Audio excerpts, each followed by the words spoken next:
Flipkart. খুবই কম মানুষ এমন আছে যে এই কোম্পানির নামের সাথে পরিচিত নাই। 2007 সালে এই কোম্পানি শুরু হয়, যেটা সচিন বানসাল আর বিনি বানসাল মিলে তৈরি করেছে। সচিন বানসালের জন্ম চণ্ডীগড়ে হয়েছে। সচিনের বাবা একজন বিজনেসম্যান আর তার মা একজন হাউসওয়াইফ ছিল। সচিন বানসাল আইআইটি দিল্লি থেকে গ্র্যাজুয়েশন কম্পিউটার সায়েন্স নিয়ে করেছে। আইআইটি দিল্লিতে পড়ার কারণে তাকে কেরিয়ার নিয়ে চিন্তা করার কোনো দরকারই ছিল না। বিনি বানসালও তার সাথেই আইআইটি দিল্লিতে পড়াশোনা করেছে, আর সেও চণ্ডীগড় থেকেই ছিল। দুজনেরই ব্যাকগ্রাউন্ড প্রায় একই রকম থাকার কারণে তারা দুজনকে খুব ভালো করে বুঝতো, যেটা একটা পার্টনারশিপের মধ্যে খুবই গুরুত্বপূর্ণ বিষয়। পড়া শেষ করার পর সচিন বানসাল ও বিনি বানসাল দুজনেই অ্যামাজন কোম্পানিতে জব করত, যা দুনিয়ার সবচেয়ে বড় ই কমার্স কোম্পানি ছিল।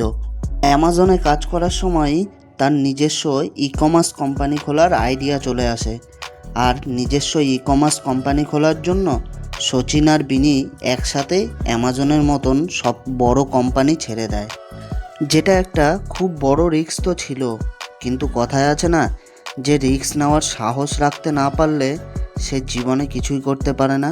তারপর দুজন মিলে 5ই সেপ্টেম্বর 2007-এ নিজস্ব ই কমার্স কোম্পানি খোলে, আর যেটা নাম রাখে ফ্লিপকার্ট।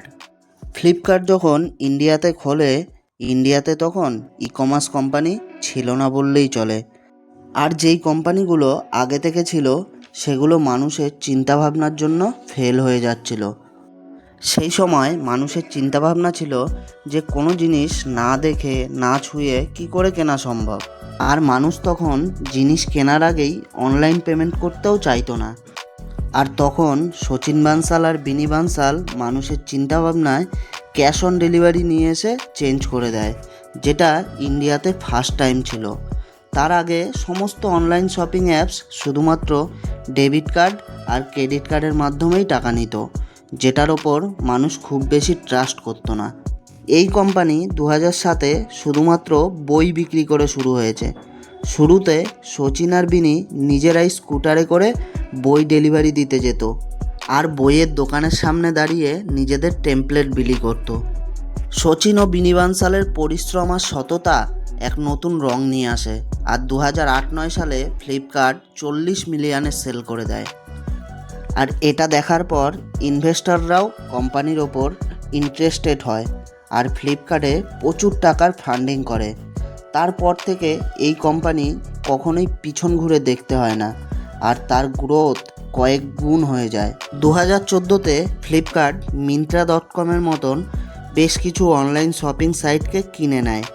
আজ ফ্লিপকার্টে ফ্যাশন, অ্যাক্সেসরিজ, মোবাইল, কম্পিউটারের মতো আমাদের প্রয়োজনীয় সমস্ত জিনিস অ্যাভেলেবেল আছে।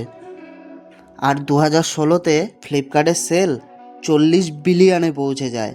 এই কোম্পানিতে 15,000-এরও বেশি এমপ্লয়ি কাজ করে। আপনি ফ্লিপকার্টের অসম্ভব সফলতা দেখে বুঝে গেছেন যে এই দুনিয়ায় কোনো কাজ অসম্ভব নয়, শুধু প্রয়োজন সঠিক লক্ষ্য।